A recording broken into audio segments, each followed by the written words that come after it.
I'd like to invite the kids, anyone who's feeling kind of childlike this morning, come and join me at the front for just a minute so we can have a little chat.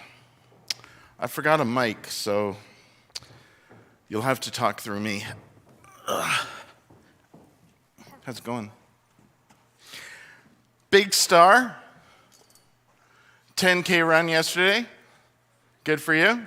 Anyone else do the 10K? Chris, did you do the 10K? Yep, excellent. Anyone else?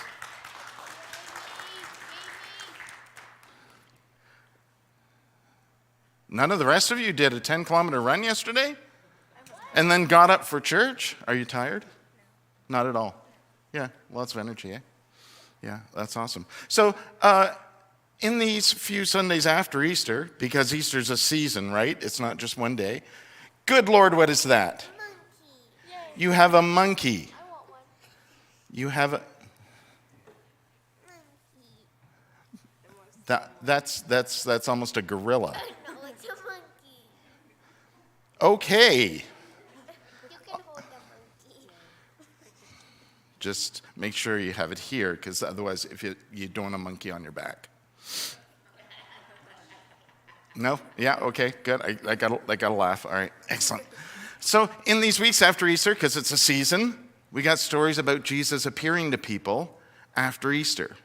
Jesus is alive, right? That's the thing about Easter. Jesus is alive, so we have these stories. And gorillas. We have these great stories to remind us. See, I think last week, I don't know if you... Why, thank you. Why do you just have that in your bag? Why don't I just what? Yes, let me just carry around my trusty old mic. I'd never leave home without it.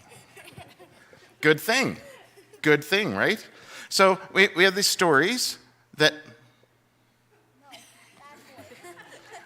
I'll hold the mic, thank you. So I have these stories about Jesus, and last week, I think it was last week, I said, I think one of the reasons why we have all these stories from after Easter, where Jesus appears to people and is alive, like for real, is that Jesus gets to say, I told you so, right? I told you this was going to happen. And here it is happening. Just like I told you that like you can be all of the things that I've been teaching you, right? I think that's why we got these. So he comes and he shows that everyone that he's alive, and then he says, remember how when I was alive before, I taught you all of this stuff and I showed you all this stuff. Well, that's because that's how I'm alive. I'm alive in you. So loving you just the way you are, compassion and grace, teaching people, right? Who's that all about? I was thinking Chris, but okay, Jesus. Could be Jesus. I was thinking Chris, or Linda, or Jimmy, or Marilyn, or Neil, or Gwen, or I could go around the room. I'm going to get embarrassed at some point because I will have forgotten someone's name. But the point, that's the thing, that's the point, is Jesus isn't just getting to say, I told you so because I'd be back. I told you so, you can do this. It's about you. It's about how Jesus is alive in you. Yeah. Excellent, okay. That's why we read all of these stories about Jesus and tell these stories. The thing is, it's really easy to go, that's Jesus. I can't do that. That's Jesus. But it's a lot harder to say, I can't do that, when we can point at someone and say, yes, you can. See?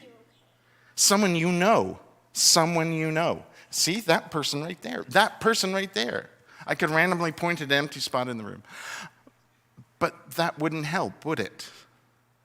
Because just telling a story about Jesus is not nearly as powerful as seeing how Jesus actually is alive in someone you know. The person sitting right next to you. Okay, you guys are brothers, never mind. The person sitting, I'm kidding. It could even be your brother, right? It could be a sister, it could be an aunt or an uncle. It could be anyone.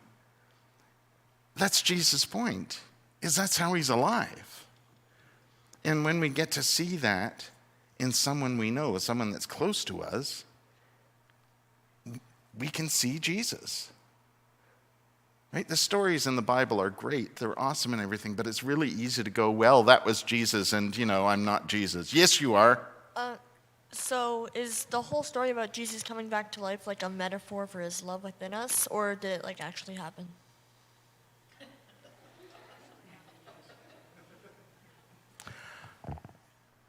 I do not know that, I don't need that. I do not know that it actually happened, but it is nonetheless true. Have you ever heard that before? No, but I understand what you mean. I've always known it as an indigenous tradition of storytelling, is that sometimes it doesn't matter whether the story is factually true or not.